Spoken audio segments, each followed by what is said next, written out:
Many people, including me, would describe this as the best car in the world. But I've had it for 2 months now, so I have a little bit of experience with this Tesla Model 3 rear-wheel drive. And in the meantime, it has also launched a new Tesla Model 3 rear-wheel drive, the long-range rear-wheel drive. And in the US, this car actually replaced this one. This one is the one with the LFP pack. So it has a smaller battery, lower range, worse cold weather performance, and other things that comes with an LFP pack. But today we are going to talk about my 2 months ownership of the car, and we are also going to discuss if I have any regrets choosing this one over, for example, the long-range rear-wheel drive that launched just a few weeks ago in Europe. So let's go through the car, let's talk a little bit about what I've done to this car, and the stuff I like with the car, and my regrets. This car is clearly designed in California and China, because there are some weird decisions that I made to the car that I have to alleviate when I get the car. So for example, the mud flaps here, which I've talked about in my other video on this car. I have replaced the Tesla mud flaps, installed rally armor ones. I have installed studded tires for the winter season. Studded tires are very good on ice and hard-packed snow. And I also mud flaps in the rear here, so it is kind of winter ready. And I've also gotten some Joa mats here, which are awesome. These are very easy to clean. You can see they are super dirty now, and it's not snow here yet, so already super dirty. But you can just power wash these and they will be as good as new. The white seats are still holding up. I coated them. You can see that there isn't really any dirt on them.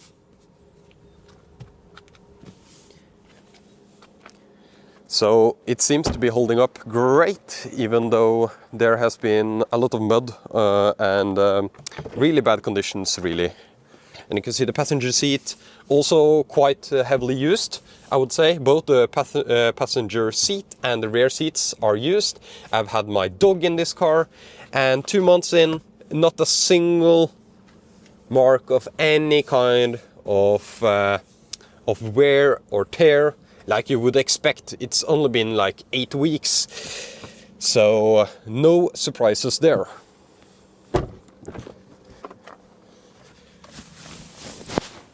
Looks great. And here you can see a little bit of dirt, but these are the Joa mats, which are super easy to clean, like I mentioned. There is a link in the description for these mats if you're interested in some really fantastic all-weather floor mats. So let's open here and I'll show you some equipment that I have gotten for this car. Here also Joa mat, easy to clean, and here is a super smart solution. You can just pull this one up and you get access to the undercarriage storage. So here we have the SOS kits and charging cables. I won't talk about that. I have a Starlink. A Starlink enables a good internet connection in remote areas. The plan is to mount this on the roof, on a roof rack, and I'll make a video about that later, so subscribe for that. But this one is interesting.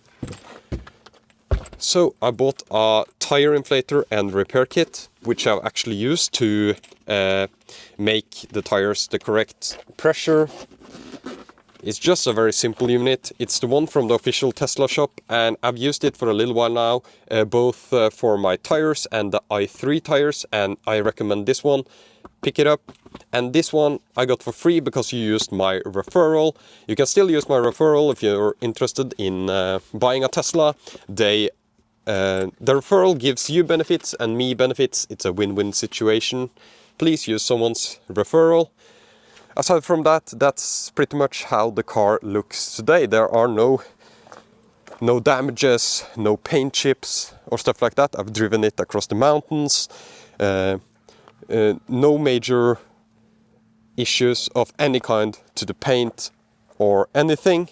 So now let's jump in the car and talk a little bit about maybe my regrets or how this car compared to the new long range. The new rear wheel drive, which is a long range. Okay, just before I begin, I still have the sexy knob installed here, with the commander installed there, and with the sexy buttons here. And this one is super nice. It has a ton of features, but a new feature that's coming up is actually removing the speed limit dinging that's legally mandated by the EU. So I'll make a video on that very soon. Anyways, it is still here, and I've used it. The main function I've used it for is actually moving the passenger seat.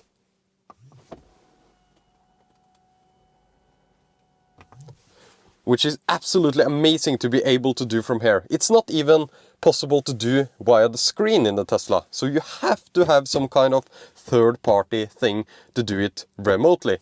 Either you can do it from the rear screen or the seat controls, of course, but this is much more easily accessible. So that's worth mentioning. So here are the sexy buttons as well. Absolutely recommend this product. I have no affiliate link for these ones, so just yeah, Google the sexy buttons and the sexy knob by Enhanced Auto. Okay, so do I regret buying this one? If there was a long-range rear-wheel drive with significantly more range available shortly after I bought this one, I would say a month maybe. That's a short amount of time to launch a new car, and especially a car that's in my specific market or market segment. So the long-range rear-wheel drive Tesla Model 3, which is the default or the base Tesla Model 3 in the US, but in the European Union and countries around, it is actually not the base one. This one is still available, the LFP model. So it gives you a significant boost in range because the battery is larger. It is the same battery as in the long-range all-wheel drive model. So it's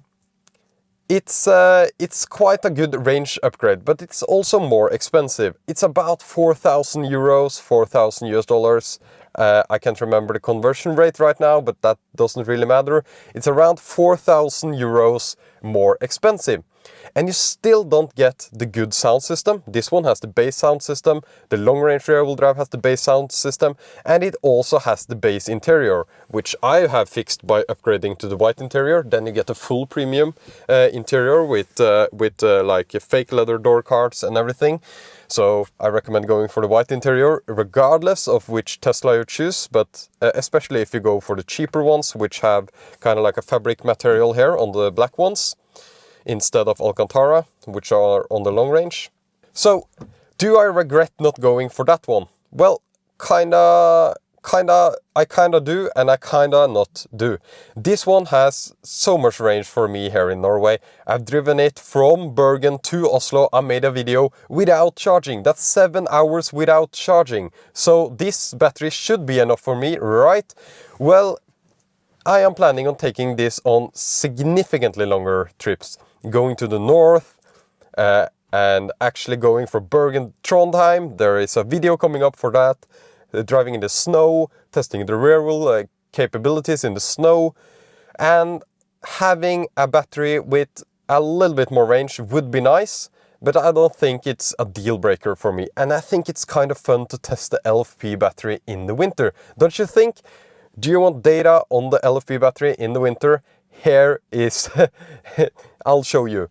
So the LFP battery is of course having a flatter charging curve than the LG long-range battery that I'm talking about in the all-wheel drive and the long-range all-wheel rear-wheel drive.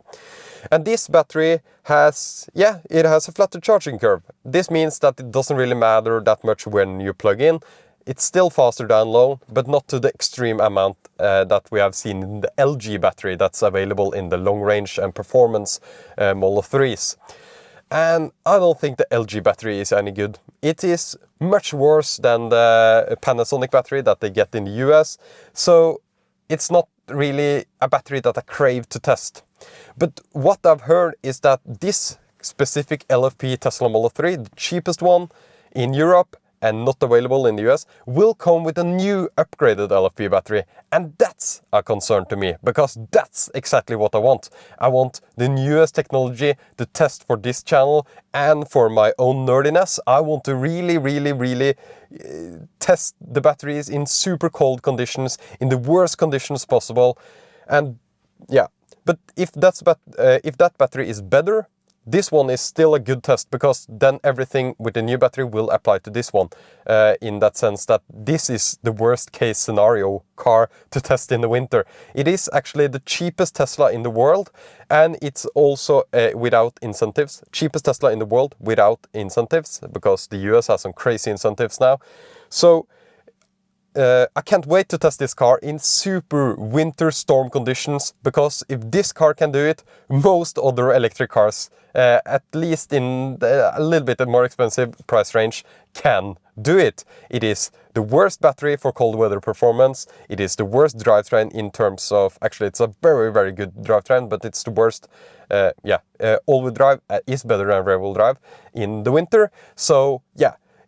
From that sense, it is kind of like the worst case scenario, and it has the lowest range with the LFP battery.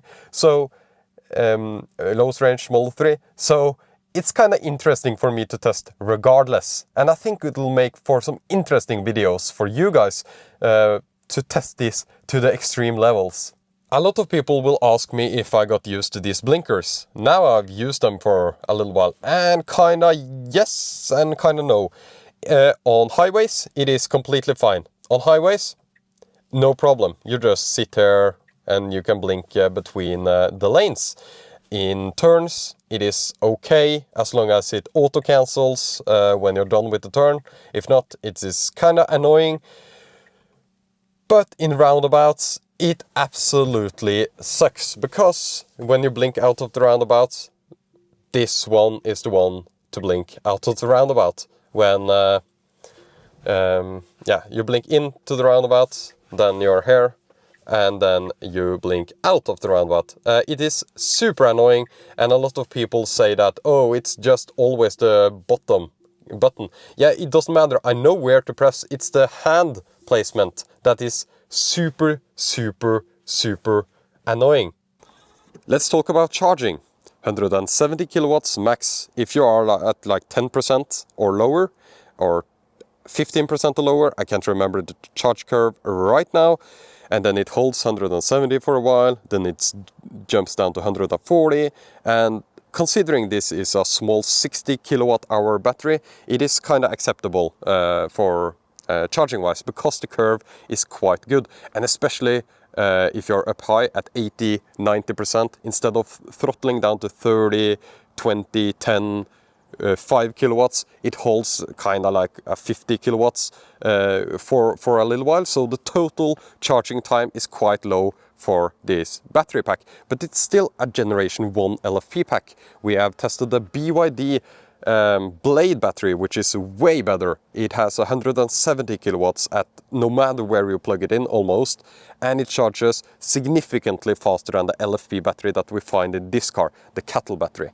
And I talked about the next generation battery, and I'm super interested in trying that one and comparing it to this one. This is really a generation 1 LFP battery pack. The BYD Blade I would classify as generation 2, and the new ones coming out of China right now I would classify as generation 3. And this is my own terminology, so you haven't heard anyone else use the generations of LFP battery packs, but it's just for my own comparisons sake for my videos. So I would classify this as the worst LFP pack in a Tesla, and actually it's on par with most other LFP cars, I would say. But there are some crazy ones coming out of China now. So for charging performance, I'm quite satisfied, but this car will cold gate easily, and I can't wait to test that in the winter. It's the worst Tesla pack for cold weather performance. It'll slow you down crazy if you don't precondition for quite a while before the charger. So that's something I don't necessarily like, but I do like the other benefits of the LFP pack, like charging to 100% more often. Don't keep it at 100%, but you can charge it to 100% more often than an NMC pack, which is used in the other Teslas in Europe. So yeah, that's kind of my conclusion of the charging performance. It is kind of mediocre, to be honest, but it's an LFP pack, so it has benefits in that it is a robust LFP pack. Power. Is it fast enough? Yes, it's quite fast. I would say it feels about as fast as the BMW i3S, which is a much lighter car but less horsepower, but it has a much more aggressive acceleration curve, like we know from Teslas. So it feels much faster in my experience.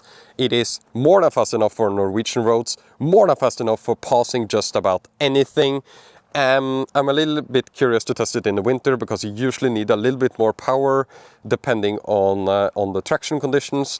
But from my experience, the power is more than good enough on this one. But keep in mind that if you go for a long range rear-wheel drive, you get more power, and it's not necessarily because of the motor is better, it's because the battery pack can output more power than the LFP pack that's available in this car. Have I gotten tired of the red color? Not really. It looks absolutely amazing, and it looks even better in overcast and non-sunny conditions. Now the weather is absolutely California, it is beautiful here, but in like more rainy conditions, this one is actually, I think it looks a little bit better than in the sun. It is kind of like a crazy color shift in the sun, that's cool and all, but it gets that dark, deep red color in the overcast skies. So, and that's the weather you have to optimize for in Norway, because it's always rainy, always overcast, especially here in Western Norway. But not today. Today it is an absolutely beautiful day. So, the red color, I think it looks nice. It has a little bit of orange peel, but I think all Teslas have that. And I think the combination with the white interior here is absolutely amazing. No tint, fishbowl for life, and yeah, looks great. I don't regret the color choice, which I thought I would. Having dog mode, having all the Tesla features that I care about, dog mode is a necessity for me, because I have a dog and I take ferries, and you have to leave the dog in the car in the ferries. So what do? You enable dog mode, no alarm, climate control and monitoring. Absolutely amazing. That's one of my favorite features of my Tesla, of the last Tesla and this Tesla, of course. That's the main reason for me to get Tesla, almost. Aside from that, this is just an absolutely amazing deal. Love the LFP pack, and yeah, I would absolutely recommend this car so far, 2 months in. And if you are interested in buying, go to tesla.roamingnorway.com, and then you get a discount on the car. Tesla just changes the discount every day, so it's always difficult to tell you how much of a discount you can get on this car if you buy it. But go to tesla.roamingnorway.com, and then you will automatically be redirected to my referral link that you can use to buy a Tesla. If you have family members with a Tesla already, you can ask for their referral link. I would much rather that you use your family's referral link first. But if you don't have one, tesla.roamingnorway.com. Thank you so much for using my referral. I think that concludes my video on the Tesla Model 3 rear-wheel drive LFP pack. The cheapest Tesla Model 3, the cheapest Tesla in the world, actually. It's just simply the cheapest Tesla in the world. And 2 months in, that's enough time to like digest the purchase and stuff like that, but not enough time to like test it in real winter conditions, which will come on this channel very, very soon. So stay subscribed for that, and thank you so much for watching another Roaming Norway YouTube video.